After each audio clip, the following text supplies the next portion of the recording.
Good morning. Glad everyone's here this morning.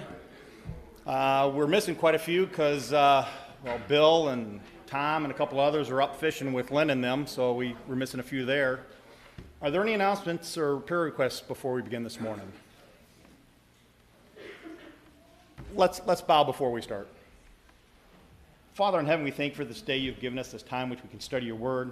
We ask you open our hearts and ears to the message this morning that we can grow closer to you and understand what's going on in the book of Daniel. Father, be with those who are traveling, give them safe journey. Be with our family and friends who are struggling with illnesses.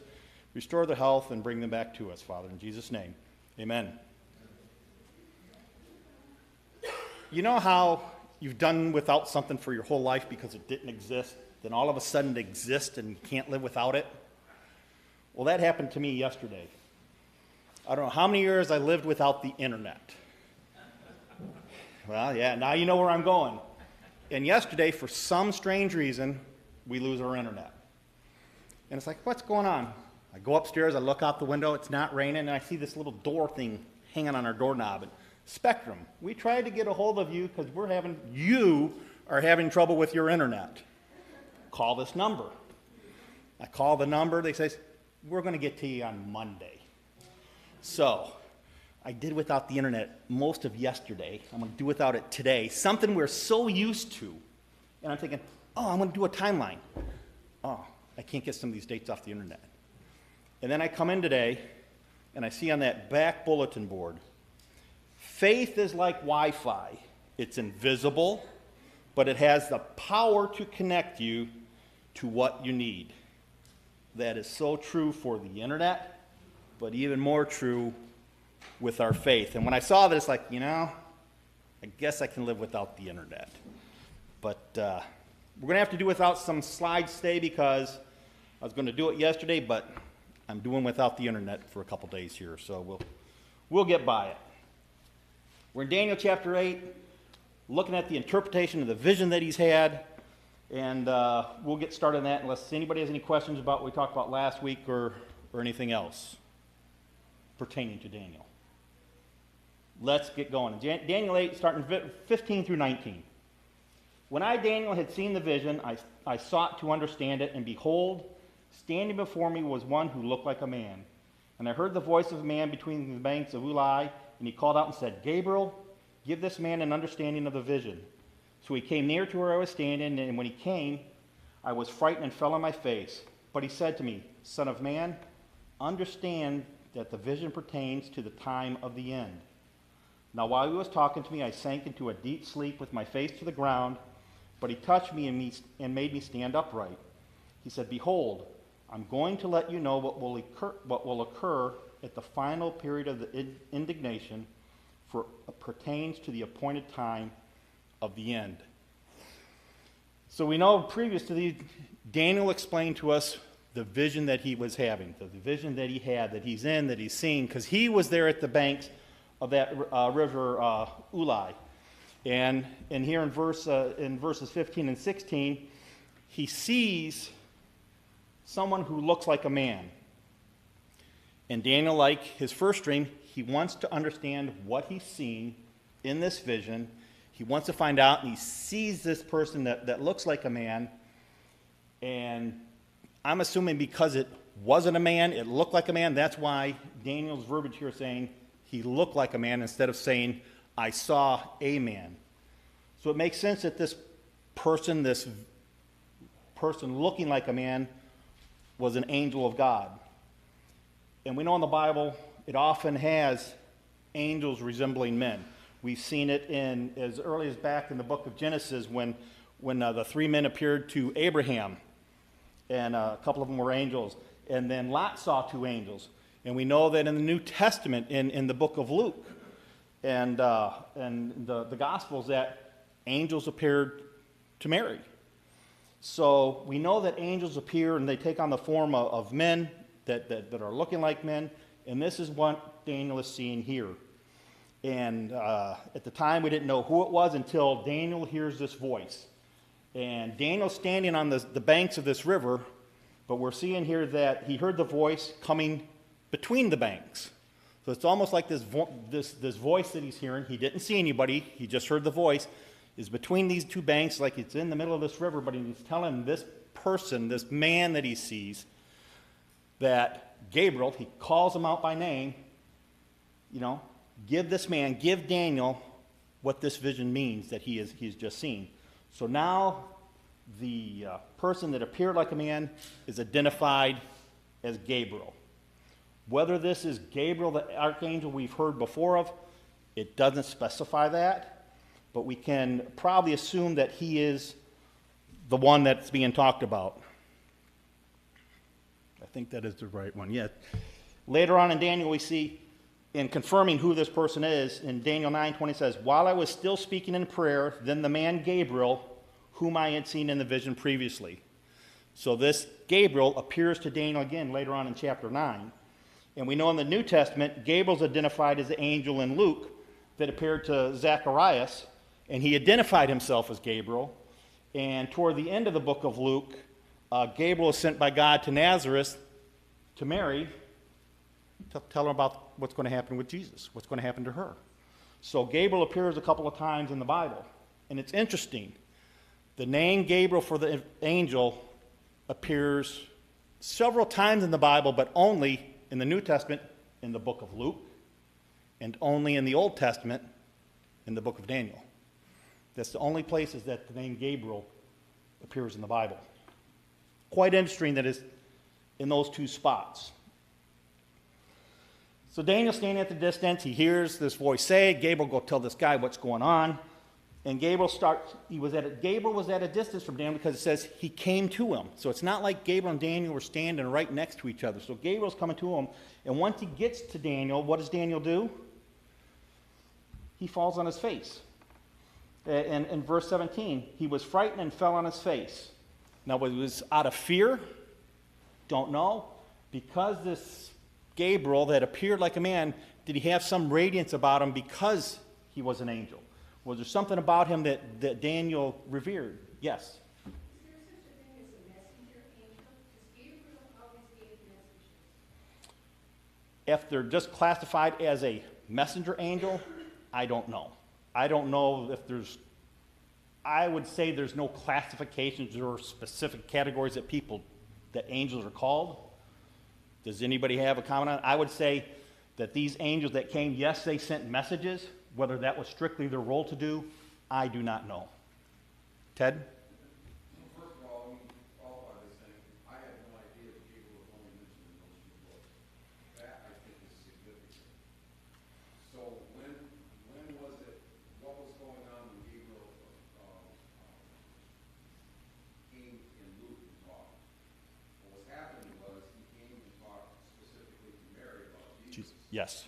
So now we've got Gabriel and Daniel predicting when Jesus is coming, and Gabriel and Luke telling Mary this is happening. I think that part is pretty significant. I never realized that before. Thank you for that. Anything to help with our angels strictly as messenger angels? Terry? Words have generic meanings and derived meanings. Angel, like we think of it as an angel, is a derived meaning. The actual word comes from a root meaning, messenger. The root of the word is messenger. The root of the word angel. Is messenger. Or envoy, which is the same thing. So in answer to your question, yes. If the root of the word, Is the messenger. Hebrew word, Greek word, Well, actually, it's in both Hebrew and Greek. if the root of it is messenger, then yes, they are messenger angels. Good guess. So basically saying they're messenger angels is like saying they're blue. They're blue, yep. So, They're beings that do the will of God. And in that way, they tell people what God wants them to know. they're, But Gabriel is never called an archangel. That's- Whereas the only other named one is called an archangel. that's, I picked that up from some of the commentaries where they referred to him, Gabriel, as an archangel. I did not find it in Luke or in Daniel. I Referred to don't as an find archangel. it either. I think that's an assumption you're making, but the text doesn't call Gabriel. An archangel. Correct. It is not found in Daniel or Luke, I know of that, and those are the only two places that I found. And there's a whole lot of other names that people want Gabriel. to say that are names of angels, but that's all made up by people. Raphael and a whole bunch of others that they've come up with, but these are the only two that are in the Bible. Does that answer your question about the angels being, specific messenger angels? So apparently, yes, they are. They are messengers. Whether delivering a message, they are messenger angels. You knew I was getting ready to pick on you, but touching your head like that. So anybody that gets a hand up near their shoulder, look out. You're going to have to answer something.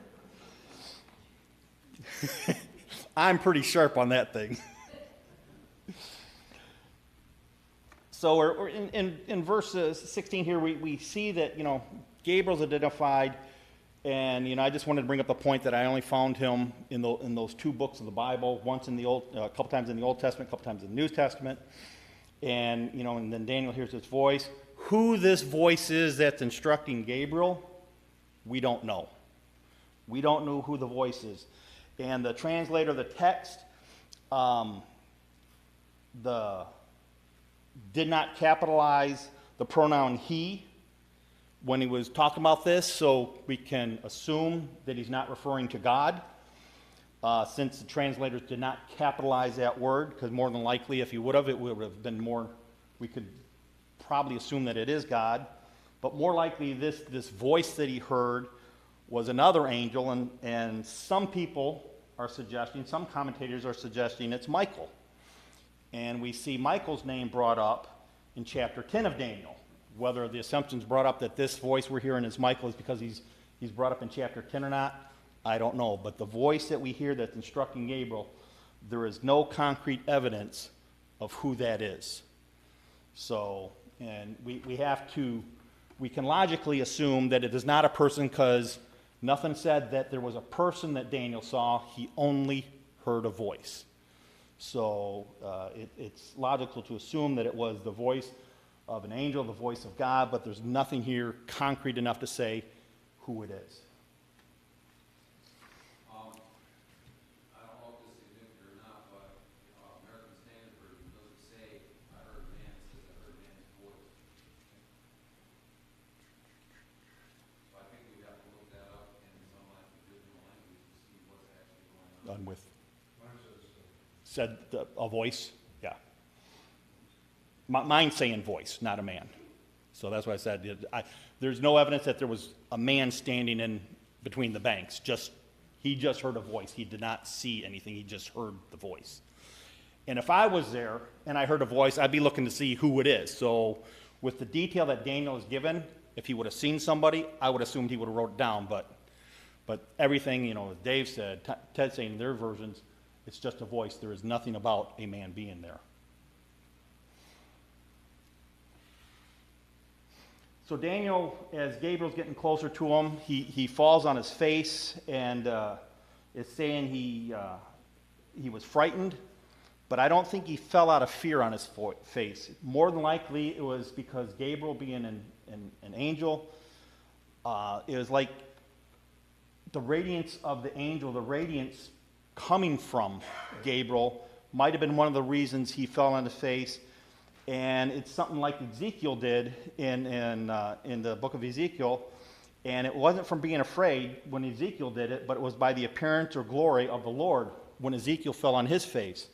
So I'm making the assumption that as Ezekiel did it with the appearance of that, Daniel's doing the same thing here, because I don't think it was out of fear of what might be happening to him or what's going on, but the appearance or the glory of coming from this angel that is coming to him as being Gabriel. And referring back to Ezekiel in chapter 1, verse 28, as the appearance of the rainbow in the clouds on a rainy day, so was the appearance of the surrounding radiance. Such was the appearance of the likeliness of the glory of the Lord, and when I saw it, I fell on my face and heard a voice speaking. So I just brought this up to, this was what I was referring to when Ezekiel fell on his face, because of the appearance of who was in front of him. And then Gabriel spoke to Daniel, and he referred to Daniel as the Son of Man. Toward the end of the verse here, he said, Son of Man, understand the vision. And in my version, the word son is capitalized. I don't know if it is in everybody else's.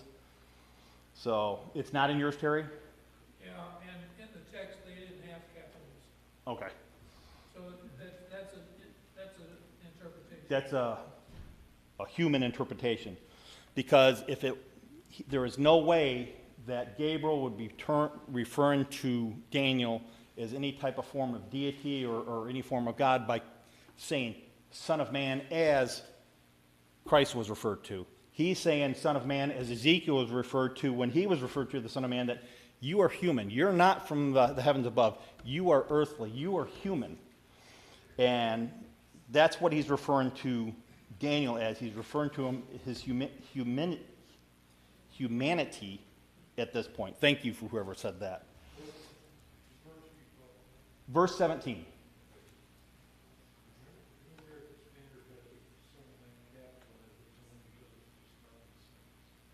Mine has it as a comma as the next sentence, or continuation sentence. So, Mine did parentheses. So. The old American Standard doesn't capitalize it, it's not the beginning of the sentence. Right. So there's a difference between even the Yeah. translation and the old one. Mine's a New American, and it's so. When I come across something like that, and when I saw it capitalized mine, so I started digging. It's like, okay, some have it, some don't have it capitalized, and nobody was given a reason for it in any of the commentators or any of the thing I found when I had internet to look it up. But there it was, so I wanted to bring to your attention, if somebody saw it capitalized in theirs, don't think he's referring to him as a deity or is referring to him as Christ or God or anything, because Gabriel is definitely not doing that, because he knows who the Lord is and that Daniel is a human. And at the end of verse 17, he said, he's addressing Daniel, Son of man, understand that the vision pertains to the time of the end. This is very important. There's two characteristics in that last little phrase there, pertains to the time of the end. The first part of it is the time. We've talked about time before, that there's certain numbers that mean no specific numbers, just an finite amount of time, but we don't know the length of that time period. And here it says, the time, and this is referring to an appointed amount of time by God. Man doesn't know how long this time is going to be, only God knows it. So the time is referring to an appointed amount of time that God is allotting, and the end of that little phrase there, the end.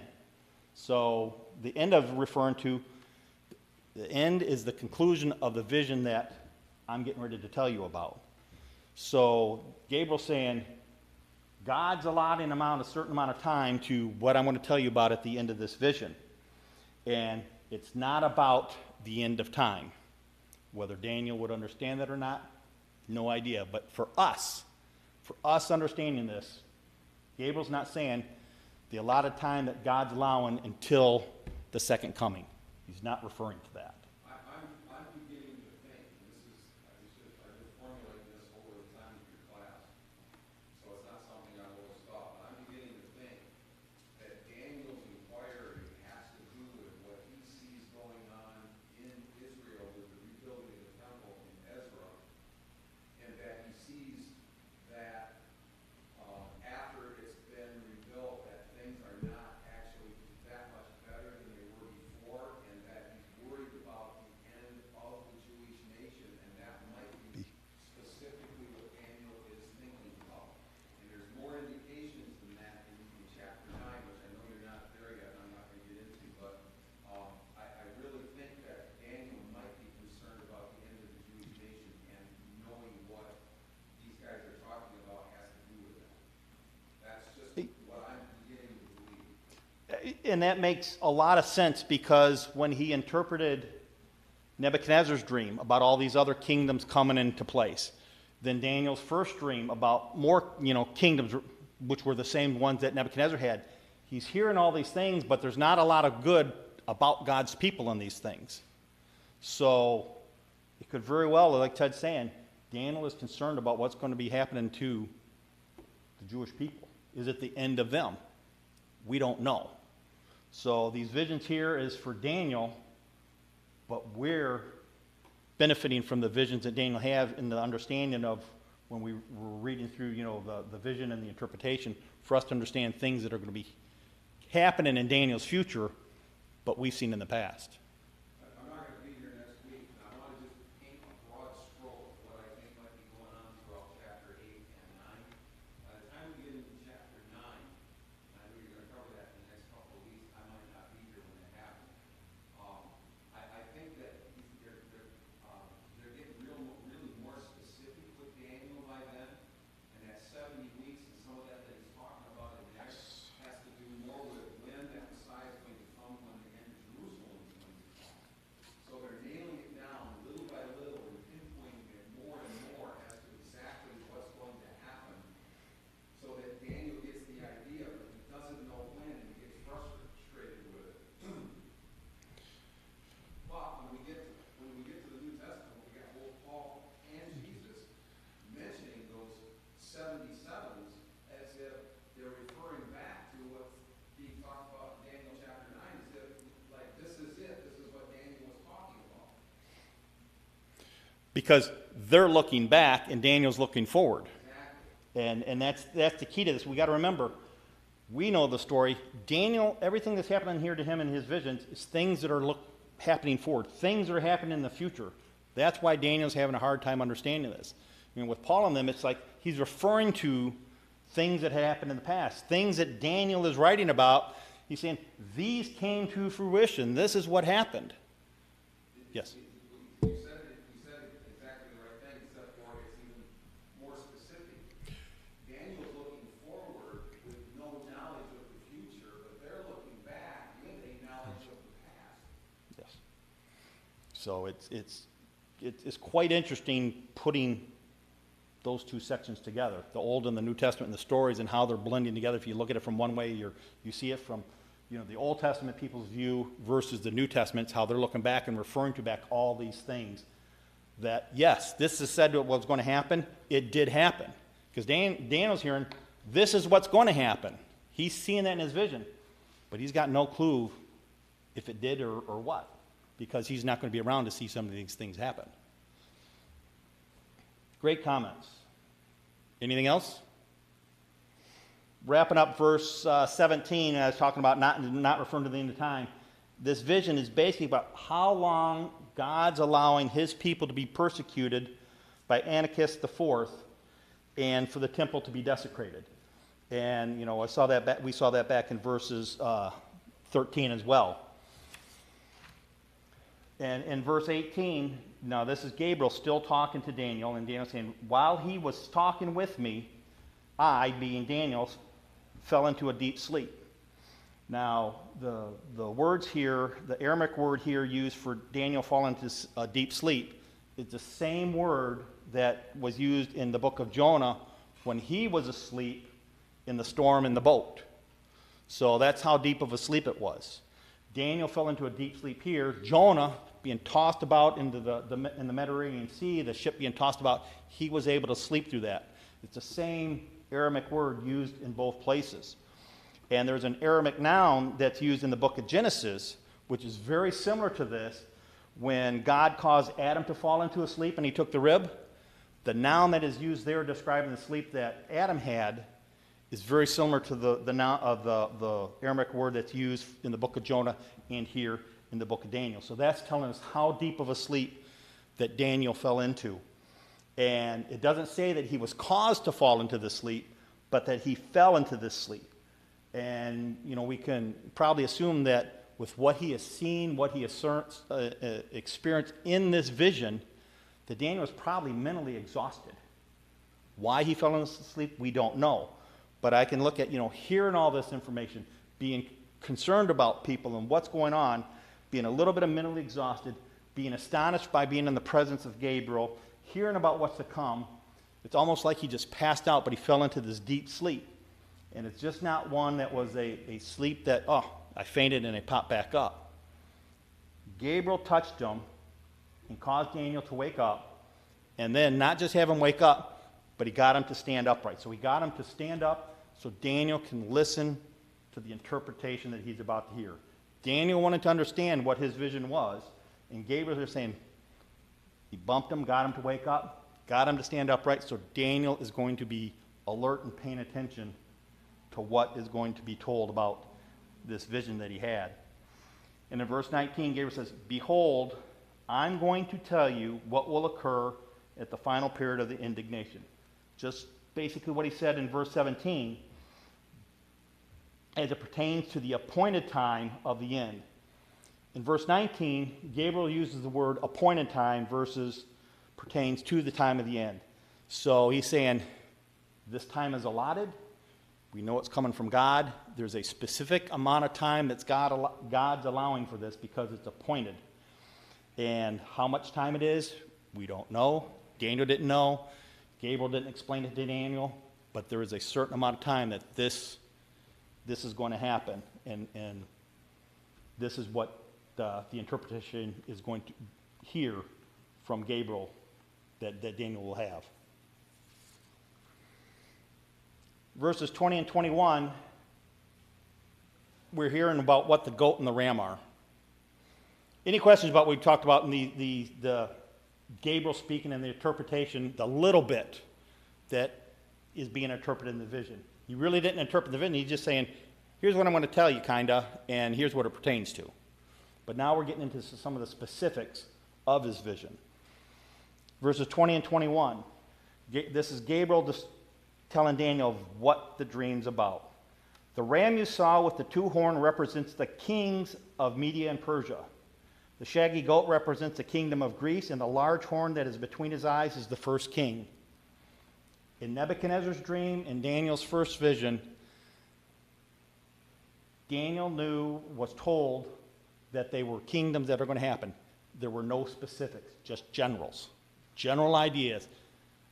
This animal represents a kingdom, that animal represents a kingdom, this other time animal represents a kingdom. But here, the ram is specified as the Medes and the Persians, the kings of the Medes and Persians. And the goat, it's representing the kingdom of Greece. Very specific. There's no doubt what these two animals in Daniel's visions are now representing. No doubt. And then that large horn between the eyes, Daniel, that represents the first king of Greece. No doubt in Daniel's mind of what they are representing. Now, there might be doubt in Daniel's mind of what they're representing because of, yes, he would know who the Medes and Persians are at that point in time because they were in existence.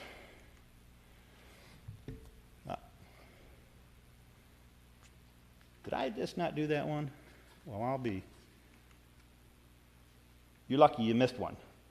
Or maybe two or three. I don't know. Now I've lost my place. While I was speaking.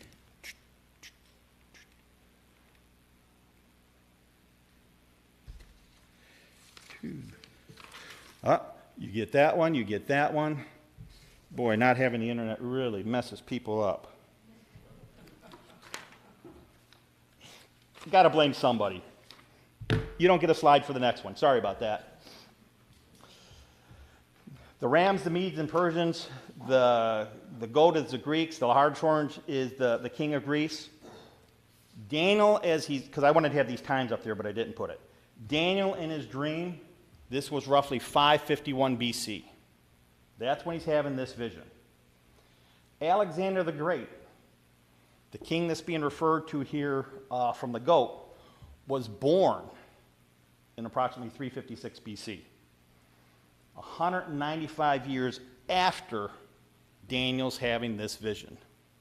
So yes, Gabriel explained that the goat's the Greeks, the horn is the first king.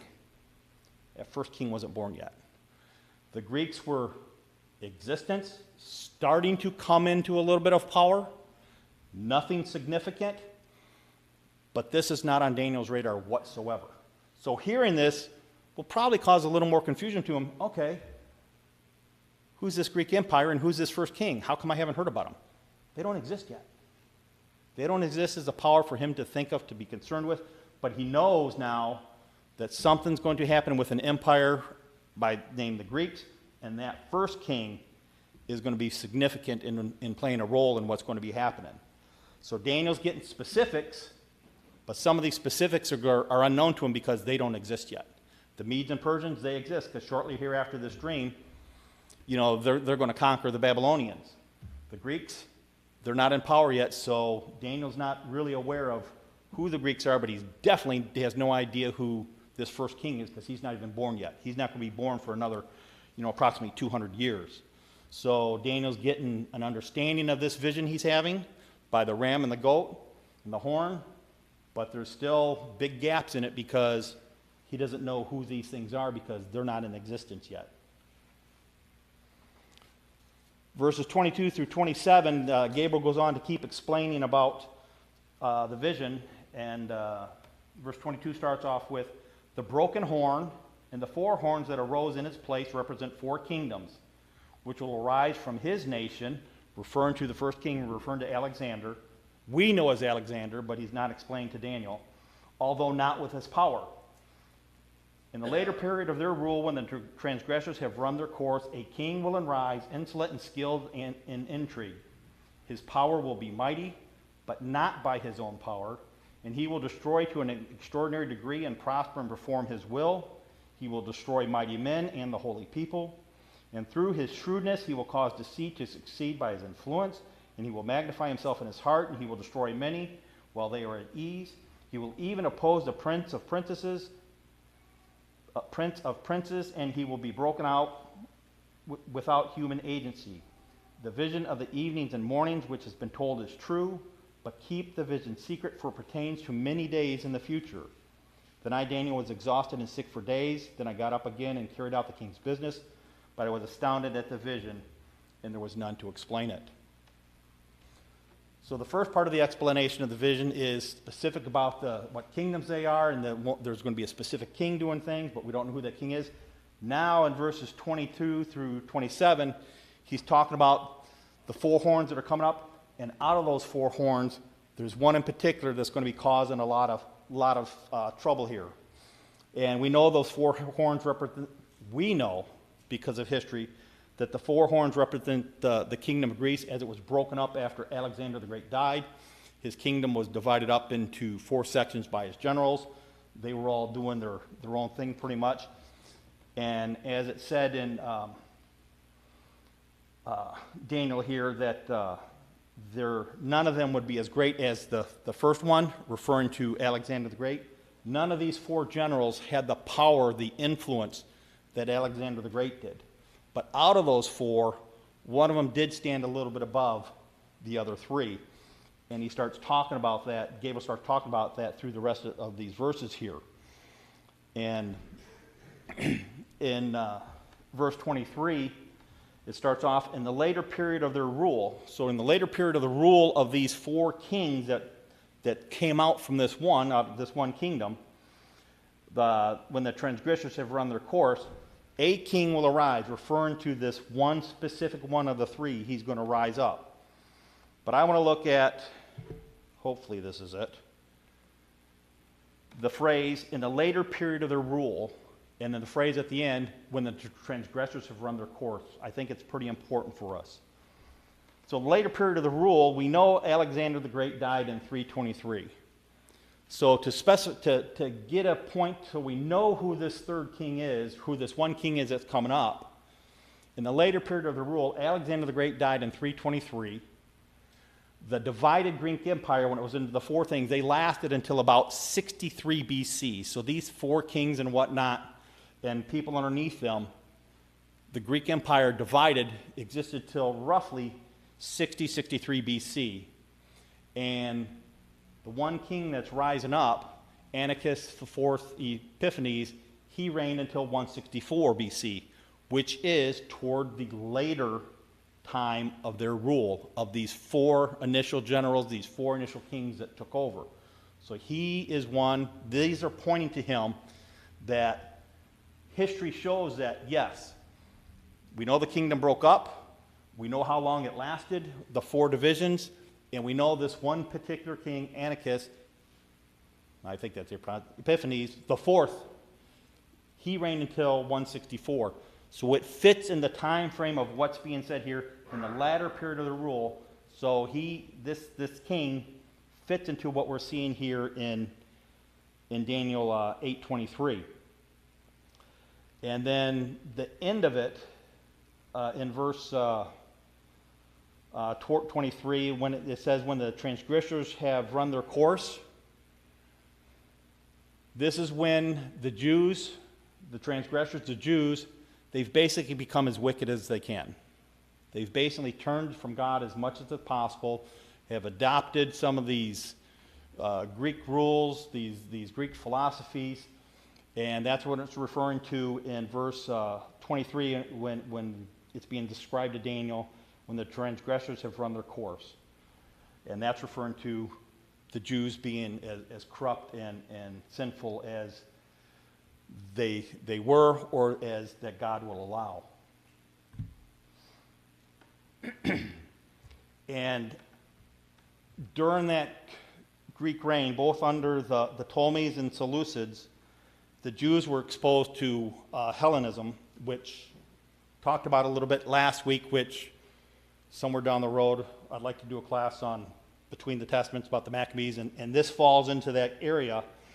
And as I said last week, this refers to the Greek ways where many of the Jewish philosophies and things and religious sacrifices they did were abolished and put aside, and the Jews started adopting what the Greek ways, and that caused them to turn from God, and that's what Hellenism is. And that happened during this king Antiochus IV's reign.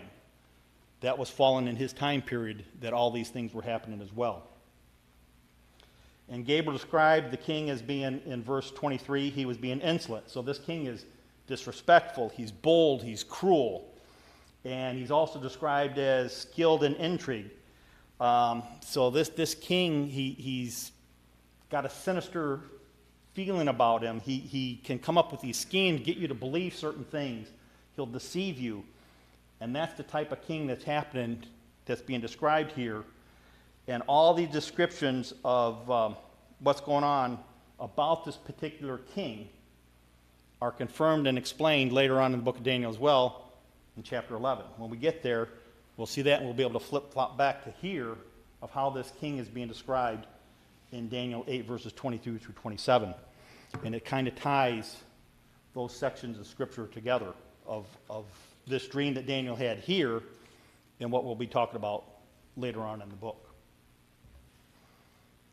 Getting into verse 24. Any questions? Any comments? Yes? I thought during this period was also when the Pharisees and Sadducees came into slowly rising to get Rome to go back in idolatry. And you're saying that there was a part that went wicked, but then this other part was really strict. Is that what we're discussing? There's a part of the Jews that adopted the Greek philosophies, and there's a section of the Jews that didn't. And they're the ones that stayed true to their faith, that stayed faithful to God, that kept doing the sacrifice that they should do, that they did through all the years. But the Hellenism ones were the ones that adopted the Greek ways. And the Pharisees and Sadducees were later on compared to this time period. One of the many things that were Greek Hellenism that they adopted was the divorce law. And that's one of the part of what Jesus is dealing with when they come to him and ask him about asking that question.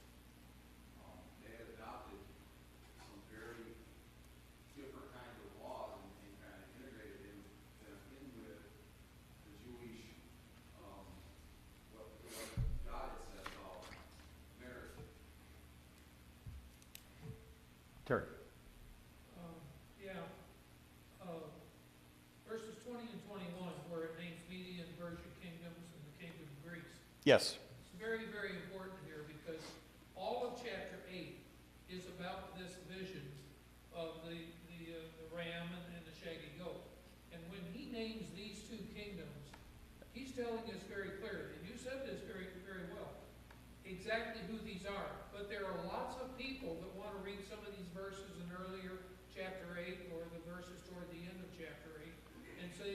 referring to stuff completely different than the period of time of the Medes and the Persians and the Greeks.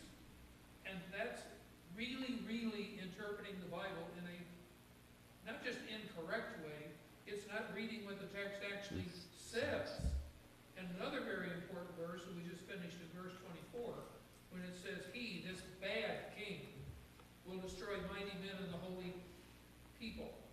And that's exactly what the guy you said, I say his name differently, I say Antiochus Epiphanes, but at any rate, Him. he intentionally tried to destroy the Jewish religion. And he worked at it for years. And he did stop the sacrifice in Jerusalem. And to the Jews, this was just unthinkable. And so that's where the war starts, where the Maccabees fight against him. And of course, all of this is between the period of time, the 400 years where the Bible doesn't talk about it. So we have to find it from other history. But all of Daniel 8 is the period of time of the Medes and the Persians and the Greeks. Not before and not after. And Yes. there's lots of people that do not buy that, and they're just rejecting what the words say in verses 20 and 21. And to add on to what you said, and it's not happened at Daniel's time because between the Medes and Persians and the Greeks is after Daniel's time. A long time after. A long time, yes. 200 years. Right. Well, that's 200 years before Alexander was born. Yeah. Ted. I've read this a couple different places, and I'm pretty sure that that word in 24 for destroy is interpreted, translated the wrong way. It actually, I think, should be corrupt. One of the things history says is that Antiochus IV wasn't really a destroyer as much as he was a corrupter.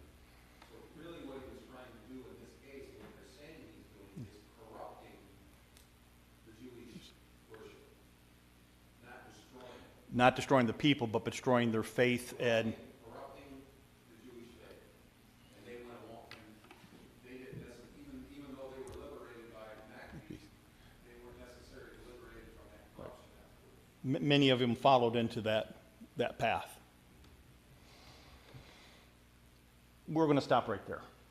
Anything else before we end for today? See y'all next week. Thank you.